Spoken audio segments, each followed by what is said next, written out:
I'm Mort Klein. I'm Carolyn Glick. I'm Eric Yoffie. I'm Laura E. Adkins. And I'm Mark Golub, and this is the L'chaim Symposium on JBS.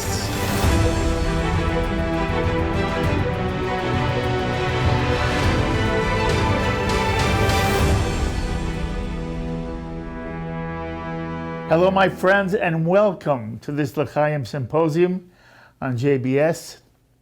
Over this past summer, President Joe Biden made a trip to Israel. And during that trip, he did some things which upset many in Israel, as well as some in the American Jewish community. At the same time, many American leaders hailed the Biden trip as a huge success and a boon for Israel, and pointed to the fact that during the trip to Israel, Israeli President Isaac Herzog presented Mr. Biden with Israel's Presidential Medal of Honor for being such a good friend to the state of Israel. So which was it? A most successful trip to Israel by the President of the United States, or a trip worthy of serious criticism of President Biden and his administration team? Now, one of the loudest critics of the Biden trip is the longtime president of ZOA, the Zionist Organization of America, Mort Klein. And before Mort tells us why he's been so critical of President Biden's trip to Israel, I want to mention that we're having this symposium discussion only a few days after the close of the World Zionist Congress, which was held in Basel, Switzerland this year, commemorating the first World Zionist Congress some 175 years ago in 1897.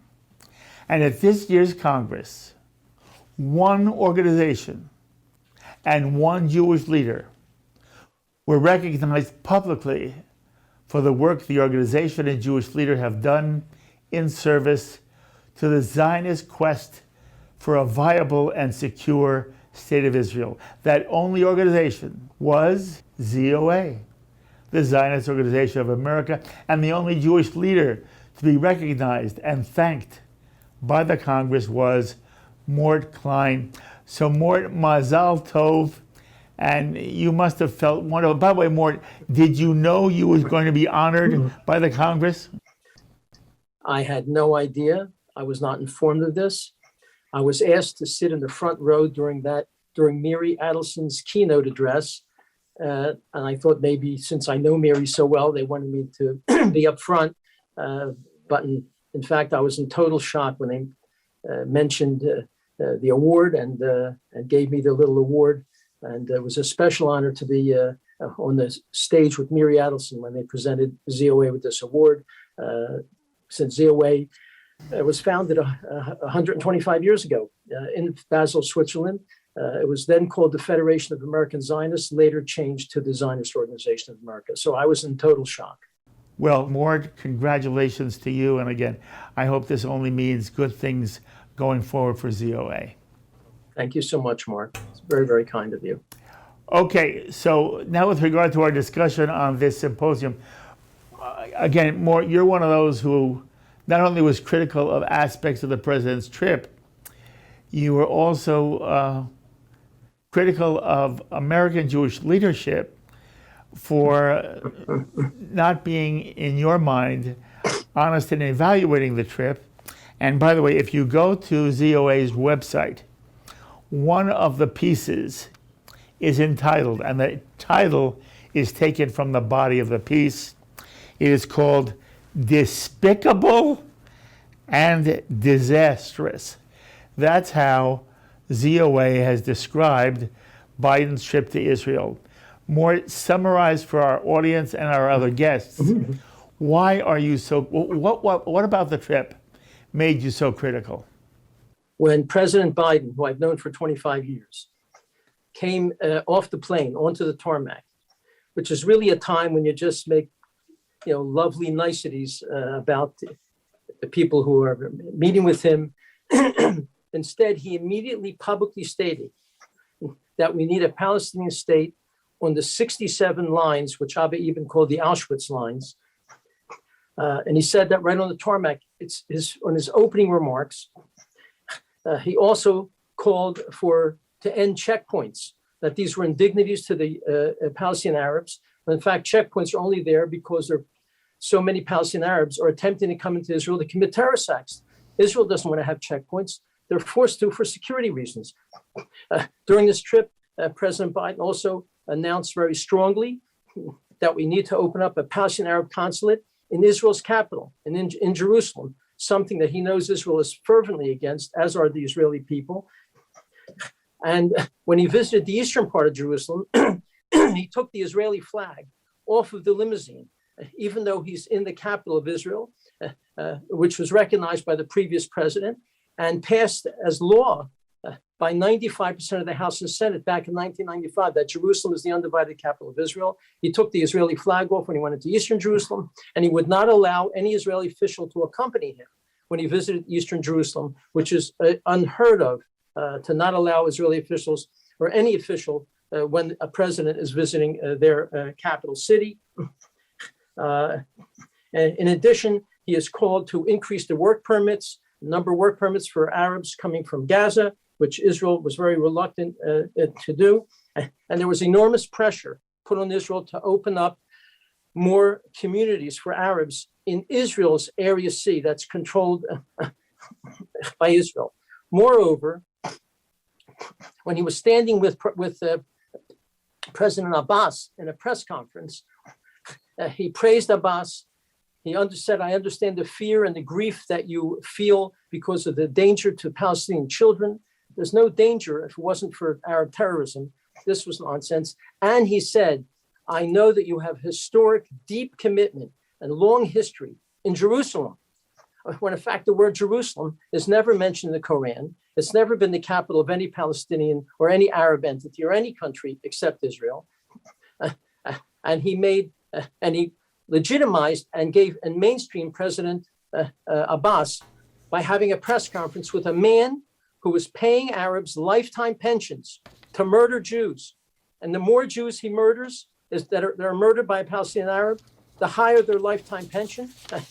And he has named over 100 schools, streets, and sports teams after Jew killers, glorifying them. And when one of these terrorists dies, he has parades honoring them. President Biden acted as if he's dealing with a peace-loving world leader when he stood with Abbas, never mentioned any of these horrible things that are happening, and also announced, and I'll end with this, a dramatic increase in the amount of money being given to the Palestinian Authority. He increased it to $800 million and $600 million more to UNRWA, an anti-Semitic, anti-Israel group that promotes hatred and violence against Israel in their school books and in their attitudes, run largely by Hamas leaders.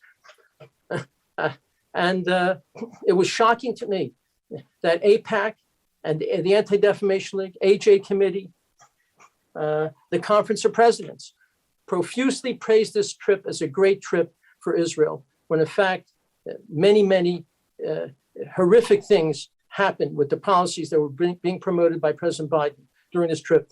All the Jewish groups should have strongly criticized at least those aspects of the trip. But there was no criticism whatsoever for any of the things that I just mentioned. Okay, more criticism that you just heard of American Jewish leadership is reminiscent of the critique leveled at Jewish leaders over the years, who many claim seem more interested in currying favor with the official state court of their time, though in fairness to Jewish leadership, their answer has consistently been that to be publicly critical of the court, in this case the American administration, only weakens their ability to work productively and successfully behind the scenes for the good of the Jewish people and, in our age, for the state of Israel. So when you hear that argument given by Jewish leadership, which strategy has the most on its side? Donald Kagan, a great professor of classics at Yale, wrote a book called On the Origin of Peace and the Preservation of War. He said, throughout history, one theme has emerged. Appeasement has always failed. Treating evil and bad policies with a smile only brings you more horror and more bad policies. No, if American Jewish leaders would have criticized the aspects of this trip, and there's even more, I haven't even mentioned all of it, publicly, that would have put enormous pressure on President Biden, Secretary of State Blinken, Ambassador Thomas Nides, to reconsider those policies, that politically this isn't good for them.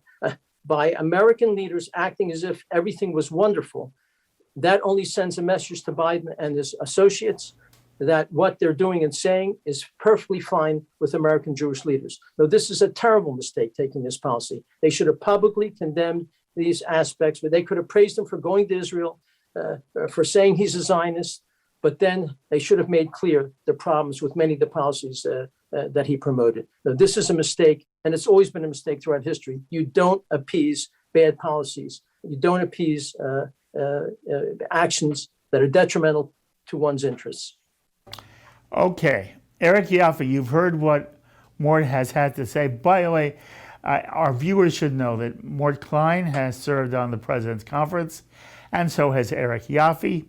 The President's Conference is the umbrella organization that, in theory, represents American Jewry. There are some who believe it is ineffective in that area, or is not nearly as good as it should be. But Eric, you've had a lot of experience here. You've been in the White House with Mort. You've known presidents, and you've heard his criticism first of Joe Biden's trip and then of American Jewish leadership. And I should also remind anybody who doesn't know, Eric is the immediate past president of the Reform Movement's organizational arm, the Union for Reform Judaism. He's also a prolific writer who comments on Jewish life and issues pertaining to the state of Israel. And you can read his column at ericyoffie.com. He is, again, a thoughtful and articulate voice. Eric, please respond to what you've heard Mort say. I take a very different view from what we have just heard. First of all, I asked the question: Is Joe Biden a friend of Israel? And my answer is he is. He's a true lover of Israel. I think his love for Israel is authentic. I think it's instinctive. It's something that you find in his gut. When I look back at that trip, I remember his visit to Yad Vashem. And there were two elderly Holocaust survivors. And as he walked in, people stood up because, after all, this was the President of the United States. He was the guest of honor. And President Biden ran over to these two elderly people and pleaded with them to remain seated. And he said, you don't honor me, I honor you. He couldn't be pulled away because of his deep and profound respect and sympathy for them and for their experience. And that is simply indicative of an attitude that we've seen from Joe Biden for the last 50 years. It's impossible to look at him and not to see a man who cares about Israel, who cares about Jews, who cares about the welfare of the Jewish state. And the second point, the fundamental point is Joe Biden heads an administration which is committed to a two-state solution to the Israeli-Palestinian conflict. That's been his position for forever. And that's my position. It is, I believe, the correct position that the United States government should take. And it's one that ultimately serves the interests and serves the values of the Jewish state. Now, precisely how we get there is open to discussion. And there are many, many issues, some of which Mort raised, that we legitimately, I think, can put on the table and that we can talk about. But this point or that is less important than the broader concept of ultimately what will bring peace to the Middle East and assure Israel's security is a properly negotiated two-state solution where Israel and the Palestinian state will live side by side in peace and security. We might not get there for 20 years or 50 years or 100 years, but ultimately that's the right goal. I praise President Biden for embracing that, and that ultimately was the message of his visit. Thank you, Eric. It's so interesting to hear two articulate Jewish leaders come at it so differently. I am also pleased to be joined on this L'chaim Symposium by the newest JBS commentator, Carolyn Glick, whom I hope you'll see often here on JBS. And many of you already know and are keenly aware of Carolyn's outspoken and incisive opinion pieces regarding U.S. policies as they affect the state of Israel, as well as sensitive issues on the Israeli scene. Carolyn's an American Jew who's made Aliyah. She's written for the Jerusalem Post, and she now can be read as a columnist on JNS. And Carolyn may well be the most articulate English language voice on the Israeli scene today. Carolyn, your assessment now of what you heard Mort say, and then you heard Eric's rejoinder. Thanks so much for having me on your program. I'm glad to join your crew at your important channel. So I think that, in terms of what Eric said, I think it's important to distinguish between appearances and substance. And Joe Biden does come off as one of the friendliest guys you'll ever meet. And his meeting with the two elderly women Holocaust survivors at Yad Vashem really was an endearing moment, and one that really won over the hearts of a lot of Israelis who were watching it. But unfortunately, the policies that he put forward, and I think that this is true regardless of how you come down on the two-state solution, such as it is, his policies are extremely hostile to Israel.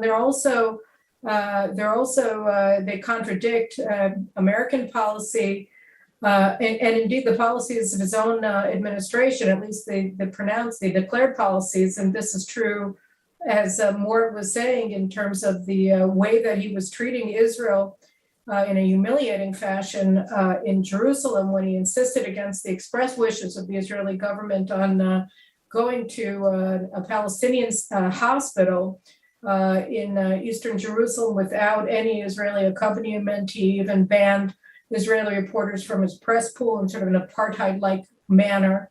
And then in his speech at the hospital, he libeled Israel in a really incredible way that was unprecedented for an American president. He opened his remarks, which were really just sort of rambling, by comparing Israel to Britain in Ireland, and saying, he felt the Palestinians' pain because his family came from Ireland. And by doing that, he did something really, really viciously hostile to Israel. He accepted the narrative, not only of the PLO, but of the BDS movement in the United States, which is an anti-Semitic movement, by America's own telling, by his own telling, by his administration's own position, because it delegitimizes Israel's very right to exist by calling it a colonialist endeavor. And there he was in Israel's capital, where he was boycotting Israeli Jews, because there were Arab Israeli reporters there, and he was comparing Israel to colonial Britain in a really negative and appalling way. So I think that on a very basic level, his messages and his policies that he expressed throughout his visit in Israel were really unprecedented in their hostility to Israel. And then, of course, there's the issue of his realignment of the United States away from Israel and the Sunni Arabs and towards Iran. And we see this not only more recently than his visit here, we see it obviously in the Iranian nuclear deal that he's negotiating now, which is qualitatively worse by a lot than his predecessor Barack Obama's nuclear deal with Iran in 2015. It not only is the timeline for Iran acquiring nuclear capabilities, military nuclear capabilities, much shorter because it's 7 years later, but also the money that Iran receives, the international sanction for its illicit nuclear operations, are far greater than they were in 2015, and that deal represents an existential threat to Israel in three ways. It's an existential threat to Israel because it enables Iran to become a nuclear armed state in short order. The IAEA just announced today on Wednesday that Iran is weeks away from developing a nuclear weapon. They have sufficient quantities of enriched uraniums to do so. The agreement legitimizes Iran's nuclear weapons program.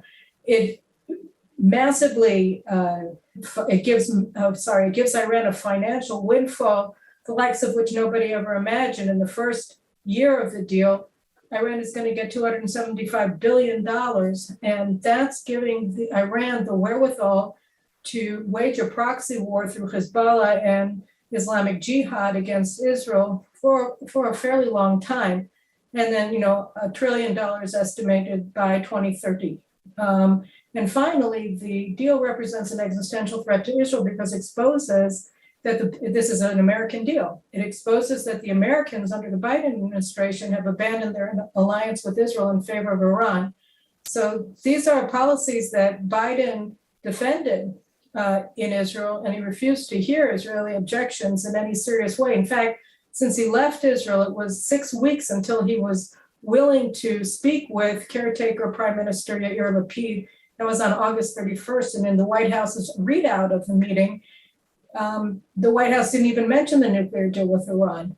They simply attacked Israel and demanded that Israel conclude a gas deal with Lebanon as quickly as possible. And that gas deal that the United States is mediating between Israel and Lebanon, because Lebanon is controlled by Hezbollah, and through Hezbollah, it's controlled by Iran. That deal will transform Iran into an actor in the Eastern Mediterranean, thanks to the United States. Not only will that imperil Israel and Israel's gas platforms, it will also imperil the entire gas industry of Israel, Cyprus, Greece, and Egypt in the Eastern Mediterranean. It will also imperil, or endanger at the least, American naval operations in the Eastern Mediterranean. So all of these things are actual policies by the Biden administration. If we add to that, the Americans demand that Israel accept responsibility for the death of Al Jazeera journalist Shireen Abu Akleh. And when Akleh was embedded with Palestinian Islamic Jihad terrorists who are controlled by Iran, the United States is even intervening on behalf of Iran by attacking Israel for its counterterror operations against Iran's terrorist proxy in Judea and Samaria. So all of these operations, all of these actions on the part of the Biden administration are openly and deeply hostile and inimical, really, to Israel's very survival. So I think that not only was the visit itself terrible, although the optics were nice, the policies that Biden was implementing during his visit and has escalated since he left are devastating for Israel. So I think that's true. And the last thing on the American Jewish leadership, I think there are a lot of reasons, and we can go into them if you'd like to, and they have a lot to do with American Jewish support for the two-state solution. But I think that the American Jewish leadership, for many reasons, is specifically unwilling to have a fight with the Biden administration. The American Jewish community is much weaker now than it has been. Anti-Semitism in the United States is higher. The ADL announced that 2021 rates of anti-Semitism were the highest on record ever. And 70% of American Jews on college campuses are afraid and under threat. 50% don't want to hide their Jewish identity. So the situations of American Jews is pretty dire at home. And American Jews overwhelmingly support the Democratic Party. And so I think that those factors as well play into the American Jewish leadership's unwillingness to take any strong steps against what is, in fact, full-scale, across the board, Biden administration abandonment of the U.S. alliance with Israel. Carolyn, I want to ask you a somewhat sensitive question for you. You have articulated so beautifully why you are upset by the Biden trip. And at the same time, you are known to be an outspoken observer of the Israeli scene, of the American-Israeli relationship from the right. I want to know from your own, in your heart, to what extent do you think the average Israeli feels as you do, or is the average Israeli sort of, was he, you've mentioned, as Eric mentioned, there were some very beautiful optics during Biden's trip. To what extent do you think the average Israeli would express, not as well as you do, but that in essence they would be sympathetic to your position? To what extent, Carolyn, are you in some way representing a fringe position on the Israeli scene? Oh, my position is not at all fringe. Biden's polling in Israel is absolutely horrible. He is, Obama at one point was polling within the margin of error for 0% support against among Israelis. Biden is nothing like that, but a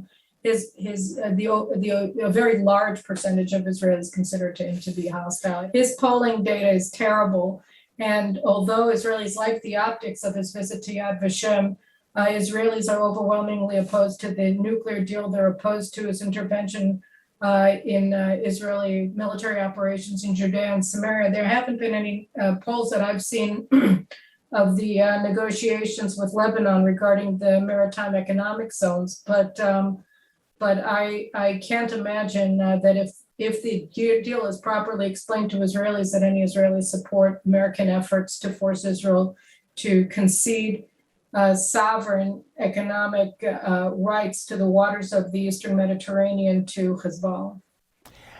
It must be terribly frustrating to you to watch what's happening, and given your understanding of the implications and consequences, there's very little Israelis can do at the moment to change things. Am I right? I don't think that Israel has ever had the capacity to significantly impact politics in the United States. I think that what Israelis have the power to do is to impact how we respond to hostile and friendly policies emanating from Washington. So I'm much more concerned with how Israel responds. I understand the importance of how the American Jewish community responds, but I feel that part of the responsibility for their inaction is also shared or is held by the Israeli government that has been really averse to openly disputing American policies because Lapid and Gantz, the defense minister, are quite beholden to the Biden administration. So I think that the real problem is the weakness that Israel is projecting in Washington. Just this week, the Mossad director, who has been the most outspoken in his criticism of the Iran nuclear deal, David Barnea, said a week and a half ago that the deal is catastrophic for Israel and that the United States has betrayed Israel. And he was scheduled to speak before a full hearing of the Senate Intelligence Committee this week. And it was reported late last week that Lapid was pressured by the Biden administration to cancel the hearing, and he did. Lapid denied that he had canceled the hearing, but it was supposed to take place this week, and it has been at a minimum postponed indefinitely. So Lapid has bowed to American pressure on something that I think it was wrong to bow to. AIPAC has finally begun to campaign against the deal. There was a bipartisan letter that was put out in the US Congress in large part because of AIPAC's actions, I think last week, against the deal. But again, I think part of the responsibility for the silence of the Conference of Presidents and other major Jewish organizations that you usually can turn to in this hour of need redounds to the weakness of Israel's caretaker government vis-a-vis the Biden administration. Mm-hmm. Thank you, Carolyn. I'm also pleased to welcome back to JBS a woman who's becoming one of the most highly respected journalists and commentators on the American Jewish scene, Laura Adkins. After a most successful career at JTA, the Jewish Telegraphic Agency, Laura is now a journalist and columnist for The Forward. Congratulations, Laura. And I ask you, you've heard three commentaries on Biden's trip to Israel. They are different. At the moment, the only one who really was comfortable by the trip was Eric Yoffie. Laura, what's your take? Yeah, there's so much that we've covered. I'm going to try to touch on a few aspects. Sure. Thank you again for having me. I think, first of all, Carolyn's right that we have to look at appearances and we have to look at substance, and those are sometimes overlapping and often not. I want to touch on the trip, but really only briefly. I, like Rabbi Yoffie, thought that the part that moved me the most was absolutely Biden meeting with Holocaust survivors, kneeling down and speaking to them in a very human way. And it also highlighted to me the inextricable link in the 21st and 20th century between the United States and Israeli Jewish community. About equal numbers of Jews live in the United States and in Israel, depending on which figures you use. Both of the survivors Biden met with had spent significant time in the United States. It significantly impacted their life in positive ways to spend time as American Jews before ultimately making Aliyah. And I think that relationship is really at the core of what we need to look at when we're evaluating Biden's policies, not necessarily particular policy positions, but really the investment in that core relationship. And Biden is really a mainstream centrist Democrat. When you look at his policies towards Israel, he is not radical. He signed the largest aid package to Israel ever. He strongly supports and maintains funding for the Iron Dome. And most American Jews, we can, of course, debate whether or not it's strategically a smart move, but most American Jews supported the Iran deal, support re-entering the Iran deal. Most American Jewish politicians, 2/3, voted for the Iran deal, including Jerry Nadler, who just won re-election in my district, NY12, I think largely or in part because of his position on the Iran deal vis-a-vis what the constituents feel. But we also need to remember that this trip was not just an Israel trip. It was a Middle East trip. And Biden made it very clear when he gave a speech launching the trip in the United States that this was about not just Israel, but integrating Israel into the broader Middle East in a way that aligns with both Israel and the United States mission and values. And we have seen President Biden really continue the policies of the Abraham Accords and the values of the Abraham Accords that are really interested in integrating Israel into the region. And I want to also emphasize that it's really important to me that we talk about the US-Israel relationship in a way that's not paternalistic, right? Israel is an independent country. The United States is an independent country.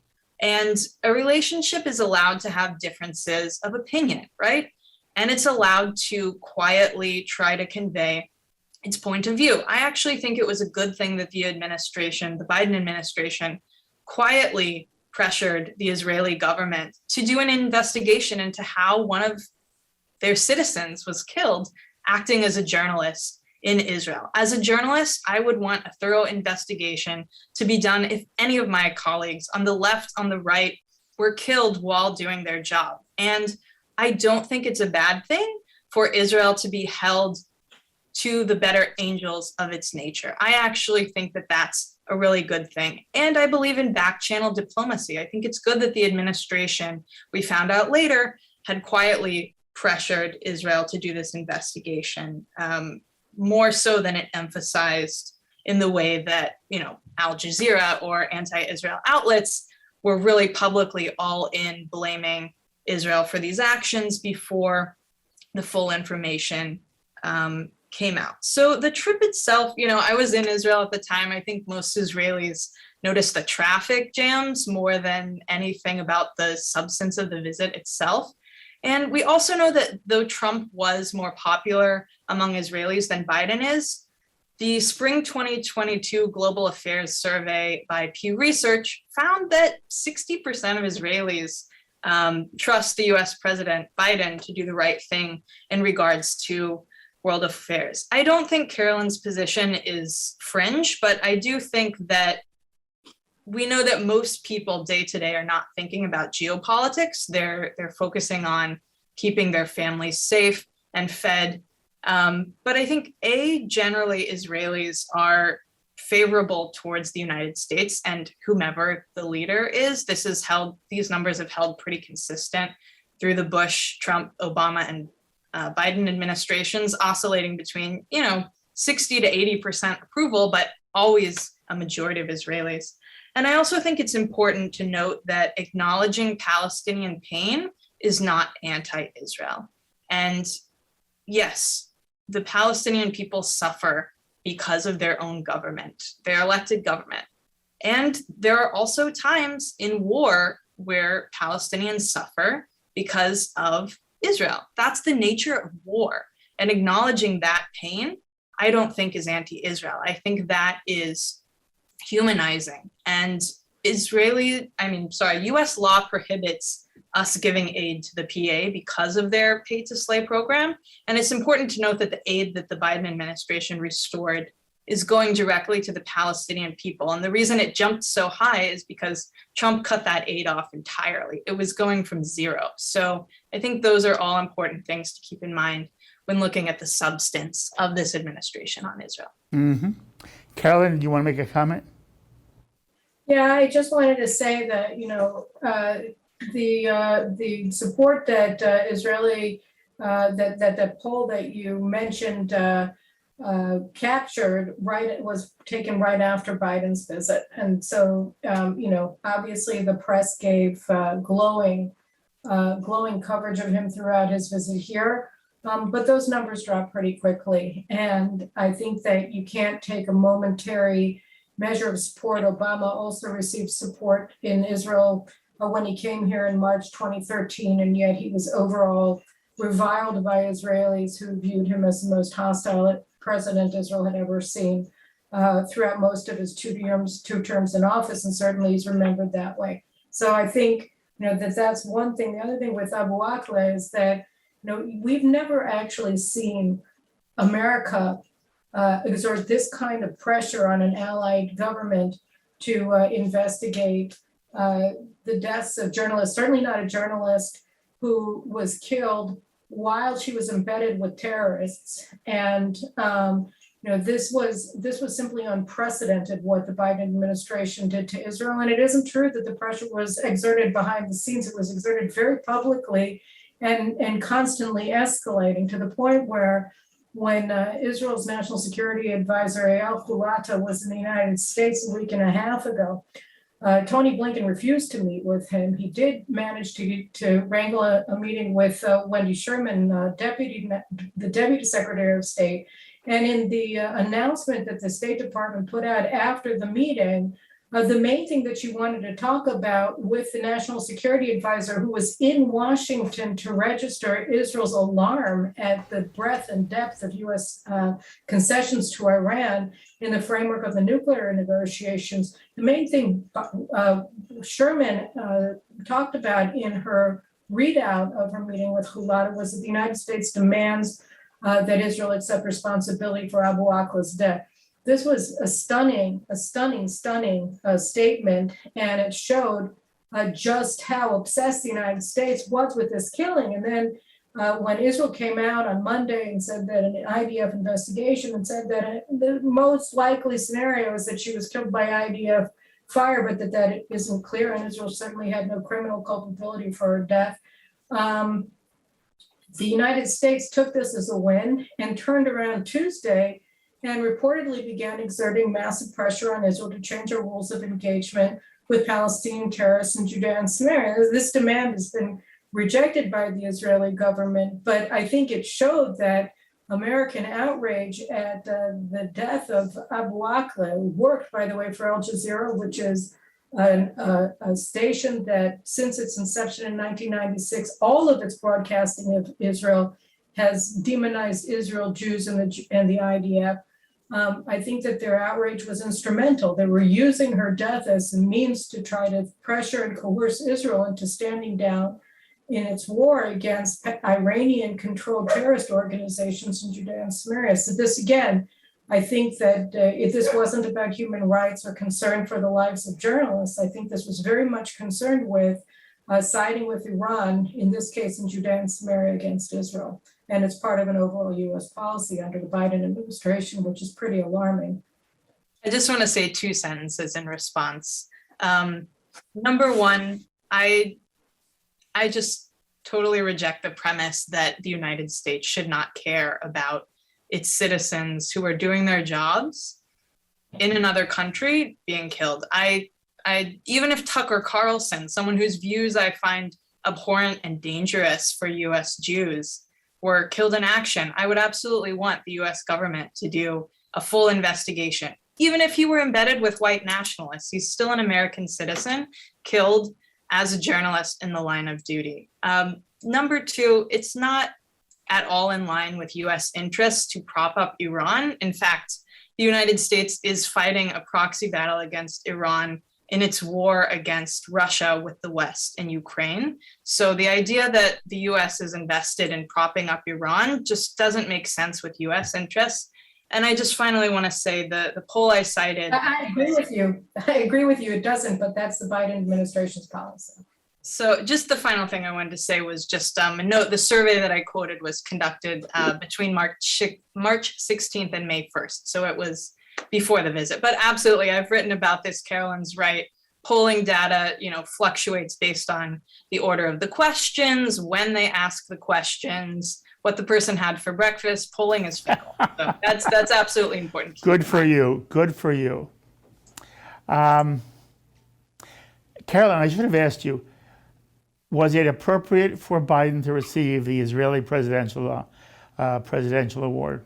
I think that it was more aspirational than deserved. So no, if I had been advising President Herzog, I would have advised against it. It was very similar to Obama's Nobel Peace Prize that he got, 5 minutes after he became president. So I think, aspirational prizes are not, I would never give them. I think that they're wrong. And I assume you were comfortable, Eric, that he received the Israeli presidential award. I was completely comfortable. Look, I would like to suggest here that we need a broader view here. As important as it is to discuss some of these specifics, what's the broader geopolitical picture here that it seems to me that we're missing or skipping over?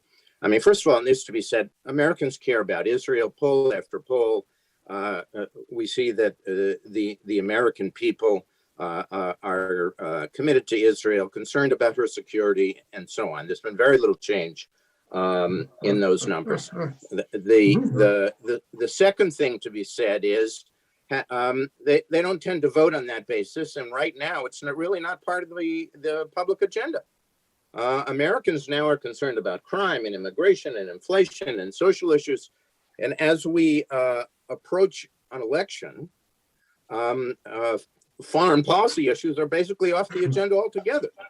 And to the extent that they're talking about any foreign policy issue, it's Ukraine and Russia, and Iran is essentially absent from the discussion. That's true for Republicans. That's true for Democrats.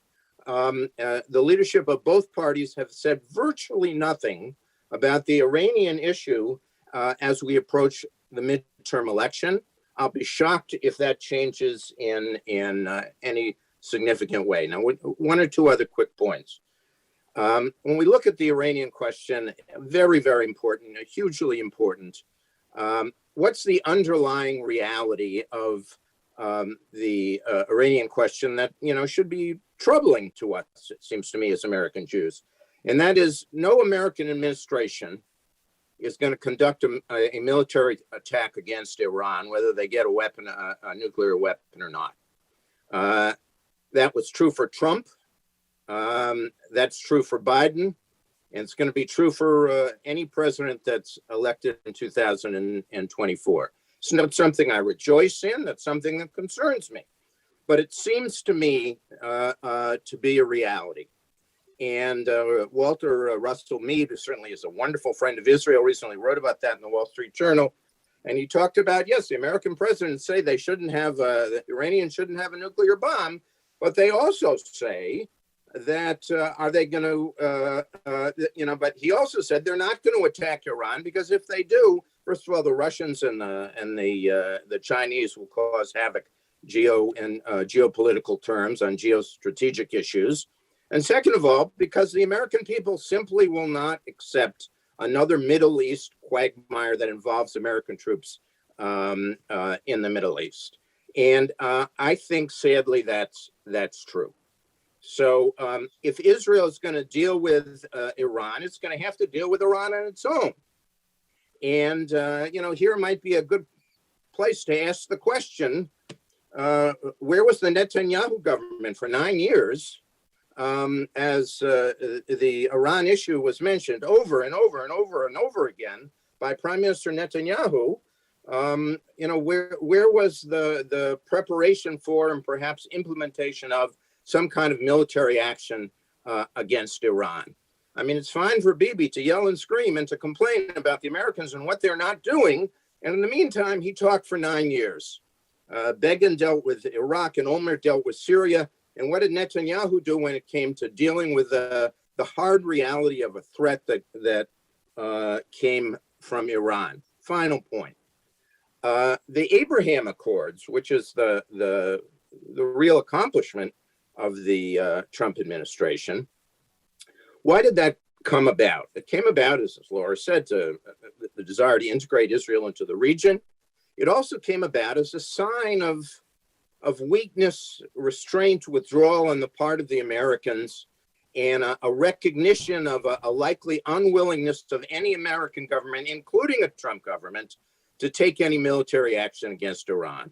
So therefore, the Sunni Arab states said, we're going to have to get together with Israel so that we can have some kind of common defense in order to prepare ourselves for the possibility of Iranian aggression. It's a good thing that happened, and we have to promote that. But this is the reality in which we're operating. And to be pointing a finger at Joe Biden as if he's the evil one, without understanding that precisely the same factors were at work on Trump and will be at work on future Republican presidents, and without recognizing that the Israelis themselves failed to respond militarily for a very long period, when it's at least arguably that some steps should have been taken, that seems to me to be a very distorted view of what's happened. Mort? First of all, I met with top military leaders over the last 10 years in Israel. And they told me that Israel's been preparing for years to militarily attack Iran. When I then asked them, why aren't you attacking? After they told me they would, with Bibi's support and approval, they told me that Obama's people, he sent an envoy almost every week threatening Israel, don't you dare attack Iran, that there'll be enormous consequences in the UN and aid and military work together, intelligence. And so they were afraid to attack because of threats by Obama. And only less than a year ago, New York Times and Jewish Post both reported that Biden has threatened Israel and demanded they don't you dare consider military action. So they've had threats and demands from the American government for the last 10, 12 years to not attack Iran. So you can't blame Bibi unless you blame him for that he should have ignored the threats from America. Secondly, when it comes to the statements of what a great friend Biden is to Israel, I've known him for 25 years. In 1982, he famously threatened Menachem Begin at a hearing that we're going to cut all aid to Israel if you build any more Jewish communities in Judea and Samaria. At which point Begin said, "You will not threaten us. We will do what we think is the right thing to do." Biden threatened Israel back then. During the campaign for president, he participated in speaking at the Million Muslim Vote Summit with Jew haters Linda Sarsour and Solomon Mariotti. He participated with them, sat on the podium with them, and he probably stated he will reverse Trump's pro-Israel policies. He said that at the Million Muslim Vote Summit. In addition, in the last year, he said of Rashida Tlaib, when he stood with her in Detroit, Rashida Tlaib, one of the great Jew haters in Congress, he said, "I admire, Rashida, your intellect, passion, and concern for people. You're a fighter, and God thanks you for being a fighter." Is this what a friend of Israel says about an overt Jew hater and Israel hater? In addition, the appointments he's made, almost every appointment that affects Israel has been someone hostile to Israel. Several examples. Hadi Amar, who's the main envoy for Israel-Palestinian Arab negotiations. He has said he's been inspired by the terror war, the Intifada. He says Israel is an ethnically cleansing Arabs and is an apartheid state. Mahir Bitar, who's director of intelligence for the National Security Council, is on the board of Students for Justice in Palestine, a vicious anti-Israel group. He has had seminars every year at Bitar, Georgetown, called How to Demonize Israel. And he said, we have no peace because Israel won't allow millions of Arab so-called refugees to move back into Israel. Avril Haines, the head of the National Security Council, has publicly condemned Israel for Israel's violence and terrorism and demanded stronger criticism for Israel in the Democratic platform. Even Blinken, Secretary of State Blinken, has defended IRGC, said that this Iranian terror group should not be put on the terror list. He's defended and apologized for Linda Sarsour, an overt Jew hater, and he's praised Jewry for their great work, an organization that's been quite hostile to Israel. And finally, and there's been many more, Karine Jean-Pierre, the press secretary, before working for Biden, worked for George Soros's MoveOn.org, a hostile to Israel organization. She says that anyone who condemns the Iran deal is an anti-Muslim racist. She wrote an op-ed in Newsweek saying that she is proud that she urged all Democratic candidates not to attend the AIPAC policy conference, and they didn't. She accused Israel of war crimes, and she condemned anyone who criticizes Omar or Tlaib or Presley or any of these Jew haters. I might also add, do you think President Obama would have appointed Biden as vice president if Biden was such a great friend of Israel? Obama, who was the most hostile president we've ever had toward Israel, wouldn't want to have fights with his vice president concerning Israel. And I might also add, Thomas Nides, his ambassador to Israel that he appointed, has condemned Israel building Jewish communities as, quote, stupid and infuriating. So this is not a friend of Israel. His appointments are bad. His policies are bad. He praises our enemies. And to call him a centrist in light of even his American policies makes no sense at all. So I'm sorry to say that Joe Biden, who I've known for a long time, has never been and is not a friend of Israel. Yes, he voted for aid for Israel, as did, thank God, almost all of members of the House and Senate. But when it comes to money for the Iron Dome, that is Congress's decision. And in fact, Biden and Obama tried to cut the aid for the Iron Dome in half, and Congress overrode it and wouldn't allow it. So let's be clear about who President Biden is when it comes to Israel. All right, I want to say something, and I would love the four of you to respond in any way you wish. You know, in America, politicians have images, and somehow you're drawn to them or you're not drawn to them. And over many years, I was drawn to Joe Biden. And at one point, he was going to run for president. And it turns out his candidacy sort of melted away. But he was at either a GA or AIPAC, and I was there with JBS, and I got a one-on-one with Joe Biden. And anybody who wants to, you can see it online on YouTube. It became quite something because Joe Biden said at that moment, I am a Zionist. When I was a young senator, I say, if I were a Jew, I'd be a Zionist. I am a Zionist. You don't have to be a Jew to be a Zionist. That was his message to me as I interviewed him. And he described his father and his growing up and how he became a Zionist and how he loves Israel. And he was very effective in communicating that idea on JBS. And when he was chosen by Obama to be vice president, I was very pleased. And I thought that it would mean that there would be, again, in my mind, a centrist who would be with Obama and who really was a very, very good friend of the state of Israel. And I want to say publicly that in retrospect, very little of that matters to me. And when I hear about the moment at Yad Vashem, when he was nice to two elderly Holocaust survivors, to me, and again, I don't mean in any way to deprecate or to suggest that it isn't appropriate to be as lovely as one can possibly be when one is dealing with survivors. And I've said on JBS all the time, survivors in my mind, they have a past. They can say anything and do anything. But it doesn't move me that a president of the United States should be nice to two Holocaust survivors at Yad Vashem.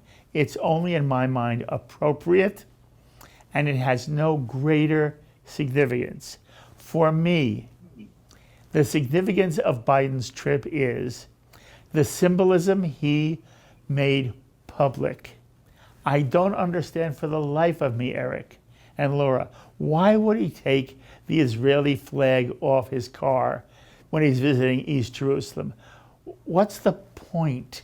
Well, I can tell you it's the same reason that every APAC trip that I've ever been on in Israel switches buses to one with a Palestinian driver and Arabic writing on the side when they go through Palestinian neighborhoods. East Jerusalem and the Old City are both largely populated by Palestinian communities. There has been a Muslim presence in Jerusalem for 500 years. So the word Jerusalem, I'm getting there. The word Jerusalem does not appear in the Quran, but Muhammad's night journey was from the Al-Aqsa compound. Like, this is a city that is holy to Jews and Muslims. And there is no reason that Biden needs to stick a finger in the eye of Palestinians. And there is no way that doing so at all undermines the US-Israel relationship. What matters is the aid. What matters is the mutual values. And at no point has Biden, I mean, we also have to go back to this idea that being critical of the settlement movement, something that many Israelis and many American Jews are, suggests that one is anti-Israel. That's just not the case. We can have a legitimate debate but about no one is saying it is the case. The question is, why should a president make it an issue? It's one thing if Laura, if you do, or if Eric does, or I. Mark, what do you ask? Why should a president make the settlement issue a question? No, why should a president do something that overtly is critical of the state of Israel and its policies? Are you saying taking off the flags? Yeah. I'm saying that's not what that was about at all. It was not. It just, we can read into it what we want. But again, this is something that Jewish organizations do. When you're in a Palestinian area, you switch to a vehicle that is going to make you less of a target. This is the president of the United States who's been traveling everywhere with two flags. By the way, I don't know why he has a Palestinian flag anyway. But if he has a Palestinian flag and he goes into West Jerusalem, and then he goes into East Jerusalem, he takes the flag off. For me, it is significant. It is more significant than being kind to two Holocaust survivors. And I find, in 1 second I'll stop. And I find other things that have been said in criticism, specific criticisms.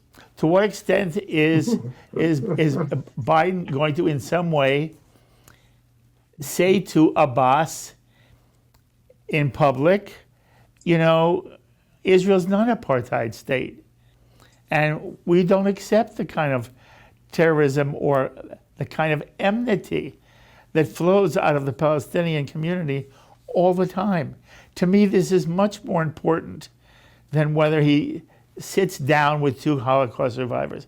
And so what has bothered me is, and I've been a fan of Biden, although I've been a fan of Biden, when I read, the things that ZOA has said, when I hear Caroline speak, it really troubles me that this is my presidential administration, which seems to me to be pushing Israel away to some extent. And I'll make this comment, then Eric, I'll give it over to you. I'd like to speak as well. All four of you can speak. There are many things that President Obama did that in fact helped Israel. And, I don't know the extent to which he really wanted to cut Iron Dome. I just don't know, Mort. But I assume if you say so, it's true. But I was under the impression that Obama was one of the first supporters of the Iron Dome. And he gave a lot of money to Israel. And all that was wonderful. At the same time, the optics mattered.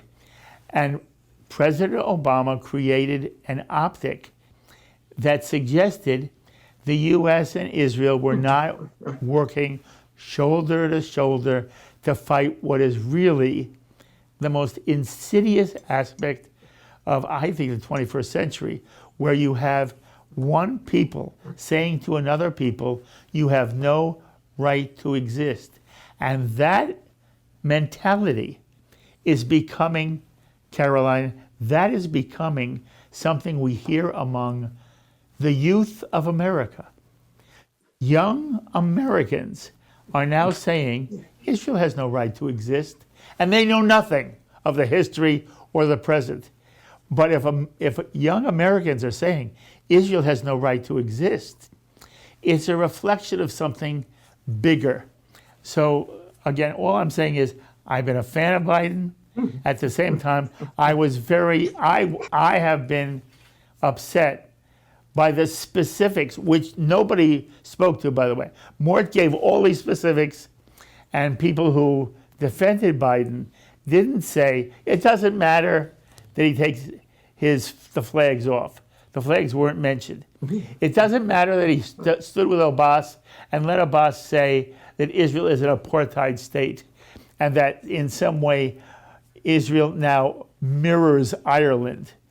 None of you said, neither of the two of you who are supportive of Biden said, you know what, it didn't matter, or he didn't mean it the way it sounded, or I wish he hadn't said it. By the way, if the two of you had said, I wish he hadn't done this, I wish he hadn't done that, but in the broader sense, Mark, what you experienced when you interviewed him many years ago, and he said, I am a Zionist and I love Israel, that's still true. I would understand it. Okay, Eric, Can I correct the mistake? Yeah, look, Can I correct an error? Yeah, there was That's one much- other. Biden has said that those who call Israel an apartheid state are wrong. Like Look, that I've he was spoken on Hillary. this. May I for correct this. one of the errors by Laura? Laura said that in the Quran, Muhammad went from an It's not in the Al-Aqsa Quran, Mosque. it's in later writings.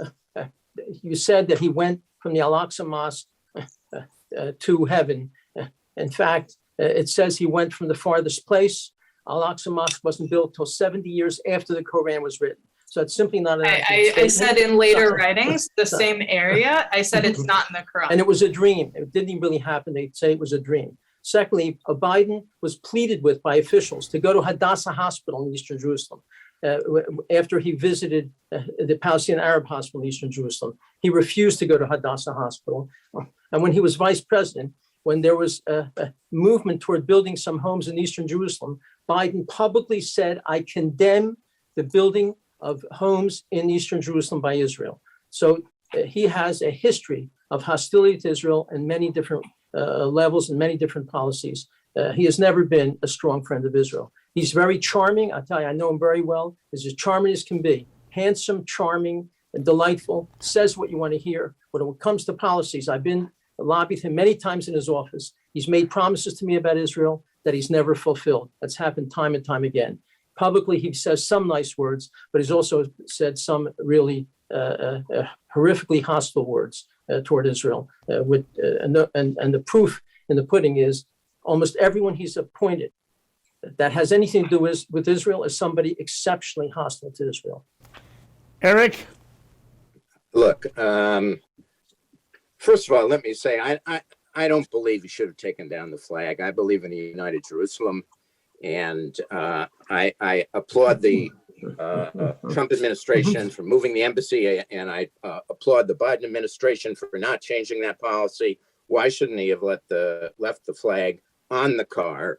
Whatever political complications might have flowed from that.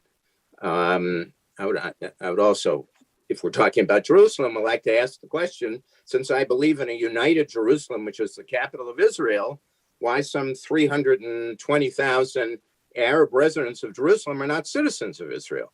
Since when does a sovereign state not make residents, permanent residents of its own capital, citizens of that state? So that's also an interesting question we might consider. But ultimately, what we've been engaging in is what I would call the anecdotal argument. What about this appointment? Or what about this statement at this meeting? The broader question is what I raised before and what Laura has indicated as well. Ultimately, what direction do we have to go in if we want some kind of resolution here? And the answer is we need a two-state solution. And therefore, I judge President Biden as to whether or not he is taking actions and, generally speaking, moving our policy in a direction that ultimately will get us there. And those things that he does that don't promote that, I oppose.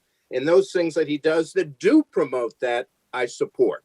And it seems to me that ought to be the lens through which we look at all of that. And this notion, again, that they are somehow uniquely anti-Israel. You remember George W. Bush? Nobody talks about George W. Bush as if somehow he were an anti-Israel president. So he's talked about with great fondness. George W. Bush was the author of the roadmap. And the roadmap was a detailed plan for the establishment of a two-state solution, and one that specifically called for drawing lines of where the settlement blocks end and taking down those settlements that were built beyond those lines, the illegal settlements. Bush did that. He supported it. It was, the heart of his Middle Eastern policy. But somehow we have turned Biden and Obama into the great anti-Semites, anti-Israel figures, even though a two-state policy has, in fact, been the very heart of American policy through Republican and Democratic presidents, those more pro-Israel and less pro-Israel. And even Donald Trump ultimately presented a two-state solution, although of a very different sort than what Biden is talking for now. Let's keep our eye on the broader picture, and let's try and evaluate what's being done in those terms, and not one particular statement that may have been said at one particular meeting. Final point, look. Bibi Netanyahu has spent much of the last 6 months working to establish a Kahanist party in Israel. That's nonsense. So that it can be part of his coalition. He was a key factor in bringing together two groups so that this party could come into being and so that it could do well in the next election. We don't spend we understand that in the difficult political realities that Israel now confronts, Netanyahu is faced with, all kinds of difficulties and problems. And we haven't said a word about that because we're dealing with the broader issues that all politicians in Israel must face. I want to suggest we take that same approach when it comes to Americans. Carolyn, you've heard Eric say that the real issue underneath all this is whether you support or do not support a two-state solution. You have written about this, you have spoken about this forever. But how do you respond when you hear Eric say that this discussion should be in the context of, do you support or not the two-state solution? And obviously Biden does. And for Eric and maybe for Laura, as long as the president supports the two-state solution, he gets a pass. But my guess is he doesn't get a pass with you. I want you to comment. Okay, well, first of all, I do agree with one thing that Eric said, which is that, in terms of support for a Palestinian state, Bush really was the first American president who publicly endorsed it. As I wrote in my book behind me, The Israeli Solution, if you look at the Bush what's considered the most pro-Israel speech that Bush gave, which was a speech that he gave at the White House Rose Garden on June 24, 2002. And you look at the most anti-Israel speech that Obama gave, which he gave in May 2013, although I'd have to check that again. They essentially gave the same message. So I think that there is. What was the message? The message was that they expect Israel to withdraw to the 1949 armistice lines and form a Palestinian state in the areas that it vacates. And in one form or another, that was basically the policy set forth in both of those speeches, one ostensibly pro-Israel and one ostensibly anti-Israel. And I just want to say specifically to the point that you asked me about the notion that resolving the Palestinian conflict with Israel is the most important thing for U.S. policy to be addressing. So I think that, we haven't really addressed it head on, but the question that we convened here this evening to address was a question about the silence of the American Jewish leadership. Yes, and we haven't really addressed that. Right, we haven't really. So I'm just gonna make a point, speak to that point right now. I think that due to the widespread support among the majority of American Jews for the two-state solution, and the view that Eric, and I presume, I hope correctly, that Laura also agrees with, that Eric said, which is that the most important thing is to resolve the Palestinian conflict with Israel through the establishment of a Palestinian state. I think that concept, that this is a central issue for American Jews in relation to Israel, I think that that's really debilitated the American Jewish community, not only debilitated American Jewish support for Israel and led to questioning on the part of a growing number of young American Jews as to whether Israel has a right to exist or not. I think it's also played a significant role in the political weakness that American Jews are now experiencing, and the overall growing weakness of the community and the rise of anti-Semitism in the United States. Because I think that, until the establishment of a Palestinian state became the central animating cause of most American Jewish organizations and most American Jews, that it was clear to most American Jews that the most important thing to think about in Israel was protecting Israel's existence, which was to defending Israel's survival, was to defend close ties between the United States and Israel in order to ensure Israel's survival. And that, I think, has fallen to the wayside, because what we're seeing today, even if you just set aside the Palestinian issue and you just focus on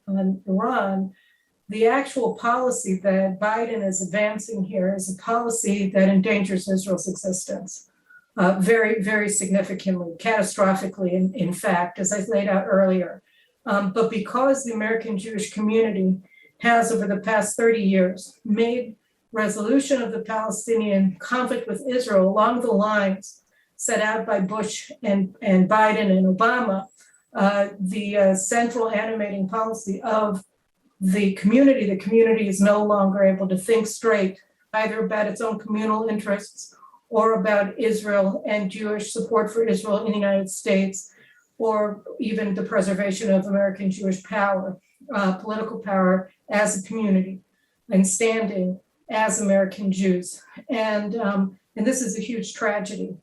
And if I were if I were to ask one thing of Eric, and I actually enormously respect you. I think that, over the years, we have very, very significant differences on the Palestinian issue, but it's always come through, at least for me, that you're speaking from a position of real commitment to Israel and to Jewish Absolutely. and to the Jewish community. Absolutely. So I say this with great respect, and I can't say that I feel the same way towards many other American Jewish leaders on the political left. So this is true. This is truly specifically redirected towards you. But I think that it's extremely important for the American Jewish community to really think about prioritizing Jewish security in America and in Israel over the resolution of the Palestinian conflict with Israel. I think that those things are much more important, much more immediately important, and in the long term will also contribute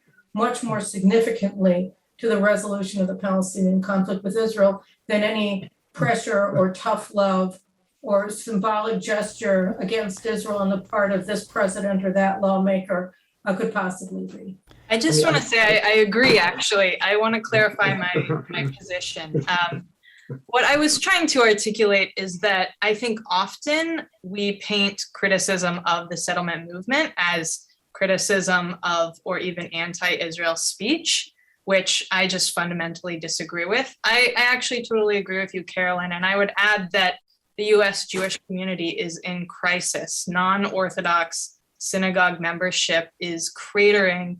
Jews in my city who are visibly Orthodox are being beaten in the streets with little repercussion. I think we have a crisis here. When I look to our responsibility vis-a-vis Israel, it's much more about protecting the very fabric of global democracy against the forces of authoritarianism than it is about resolving the Palestinian issue, which, even Biden on his trip basically made clear that he isn't going to touch, because that's not really the key thing. To me, the key thing here is maintaining aid to Israel, which the Biden administration has done. And more broadly, I'm evaluating Biden's presidency on his ability globally to defend democracy. Eric, any comment? Israel's security is, has to be an absolute. I understand and appreciate, as I indicated before, my own view is a two-state solution is not coming anytime soon, that we need to be patient. It may be 5 years, 10 years, it may be 50 years, and it may be a century. Demanding a state now is, in fact, foolish and absurd. It's not going to happen and will undermine Israel's security. At the same time, I do believe, and I agree with those who say there are other issues such as Iran to which we have to give special and immediate attention because of the obvious urgency of those issues. My final point would simply be this.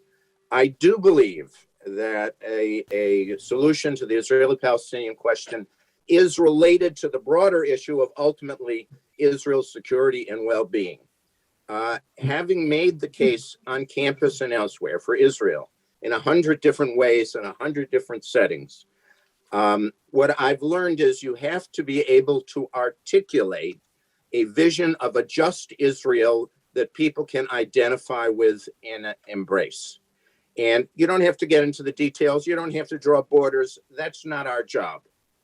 But if you can't go on campus in America, to refer back to Mark's comments, and talk about an Israel that is Jewish and democratic, and generally speaking, embraces a vision of justice, then it becomes impossible to defend Israel's security and well-being in the way that we all want to.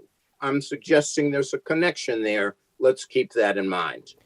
Eric, are you suggesting in some way Israel is not a just state now? Well, no state is a just state at any given moment.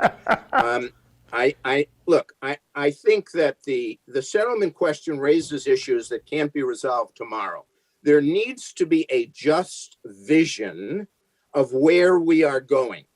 The problem that exists on the right, but exists on the left as well in Israel is, what is that vision? The notion that we can put that off indefinitely. I give Carolyn credit in her book. I've read her book. She has a vision. She sets it out. I give her credit for that. It's not my vision. I don't accept it. But she does the hard work of saying, if we're going to have an Israel and we look into the future, this is what it's got to be and this is what it's got to look like. Generally speaking, that is not what's happened in Israel on both the right and the left. And in order to make our case, there has to be much more bravery, much more courage across the spectrum in setting out that vision. Okay. And Carolyn, you've certainly been courageous. As you hear Eric's comment, is Israel today a just society? We certainly aspire to be, and I think that we do a better job than most countries in the world do. So I think that one of the things that I find irritating and really appalling at various levels is the demand that we hear from abroad that Israel be judged by a standard that's unique in all humanity, and that if we don't abide by this standard that no human being could possibly abide by, then we don't have a right to exist. And so I feel like the idea that to defend Israel, perhaps the most just nation state, certainly the almost the prototypical nation state. We were the first nation to define ourselves. We did it at Mount Sinai when we accepted the Torah. The idea that there's something unreasonable about our sovereignty over our historic homeland, I think, is inherently anti-Semitic, as does the IRA definition of anti-Semitism. The idea that Israel doesn't have a right to exist is a form of anti-Semitism. So I think that in defenses of Israel, the idea that you have to somehow or another defend Israel's justness and its right to exist in a way that shouldn't just be taken for granted is already seeding an argument that should never even be catered to.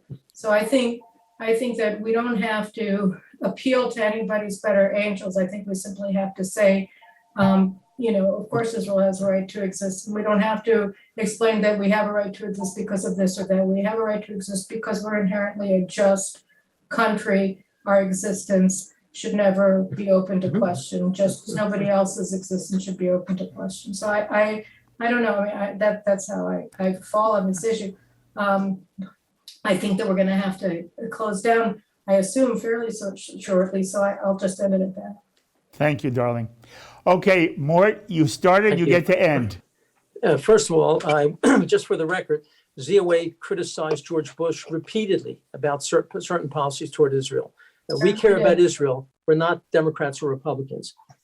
I'm pleased to hear that Eric Yoffie understands that he's opposed to a state now, that they're not ready for a state in any way, shape, or form, and it may be 100 years. In fact, everyone should know that the Palestinian Authority was offered a state 3 times in the last 20 years, 8 times in the last 80 years. They turned it down every time. When I asked Olmert, why did Abbas not accept your extraordinary offer, virtually all the land that he's demanding?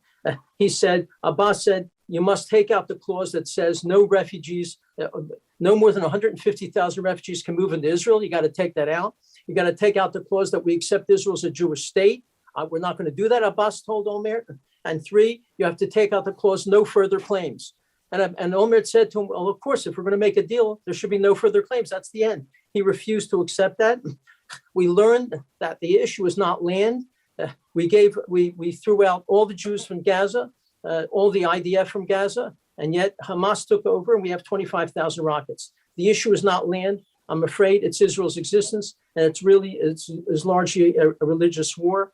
I also want to praise Eric Yoffie, Rabbi Yoffie, for condemning Arafat and others for the horrific incitement against Israel that's been promoted now, certainly since Oslo began and before. My only request, I'll end with this, one of the big mistakes that we all who care about Israel are making is we're not exposing the truth of the horrific Palestinian Authority. Not Israeli leaders, not Jewish leaders, not rabbis are exposing the fact that make it clear to the whole world that the Palestinian Authority is paying Arabs to murder Jews, giving them lifetime pensions at 5 times the average rate of a Palestinian salary, that they're naming hundreds of schools, streets, and sports teams and children's camps after Jew killers, honoring and glorifying them. And they're spending over $400 million a year doing this. If all the officials Jewish and Israeli and rabbis would be making this clear to the world, there would be much less sympathy for the Palestinian Authority and much less sympathy for Abbas. When I make these statements and clarify these issues on college campuses and synagogues, they are shocked. No one has ever heard about the fact that they're paying Arabs to murder Jews, that they've named everything after Jew killers. And when they realize this, they realize they're not sincere about peace. And so I really, a takeaway here is this is not about land. This is not about land. This is really a religious war. They don't accept Israel to exist as a Jewish state. And that's why, even though they've been offered a state 3 times in the last 20 years, they've turned it down every time without a counteroffer. What more proof do you need that statehood is not the resolution? Thank you. Okay, we have to bring this to a close, although I could go on with the 4 of you forever. And I am so grateful to the 4 of you for going out of your way to set up your calendar so you could be with us, especially Carolyn. Carolyn, it started at 8 o'clock at night for you, and you're so sweet that you stay here the whole time. But Mort and Eric and Laura and Carolyn, you 4 are magnificent. I will try to have the 4 of you back and have another issue similar to one we've discussed now. But in the meantime, I wish all 4 of you kol tuv hatzlacha in all you do, in all your work. Congratulations again, Mort, for the honor you received at the 175th World Zionist Congress. And congratulations, Laura, on moving over to the Forward. And Eric, you are just a wonderful representative of American Jewish life, and your love of Israel is nuanced and sophisticated. And I wish everybody understood and saw it from your perspective. And Carolyn, I'll say it again, you are the most articulate English voice in the state of Israel, and I am thrilled that you're joining JBS. Having said that, I wish you all a very lovely rest of the evening, and I will see you soon. Thank you so very, very much. Thank you. Thank you, Mark. Thank you Thanks, all. Mark. There you have it. I am so proud to be able to bring you the thoughts of Mort Klein, Eric Yoffie, Carolyn Glick, Laura Adkins. I hope they've given all of you food for thought. They are all brilliant and wonderful. As always, I invite you to be in touch with me with any thoughts or comments you may have to any of the ideas expressed on this edition of the Chaim Symposium. Please write me this week at P.O. Box 360, Stamford, Connecticut, 06904, or email me at rabbigolub@jbstv.org. I look forward to hearing from many of you. My thanks to Director Sloan Copeland. Great job, Sloan. Production coordinators Michael Paley and Serge Goldberg. To Stage Director Vlada Barash. And to JBS's Senior Producer Carol Lilienthal. And so until the next time, I'm Mark Golub. Be well, my friends.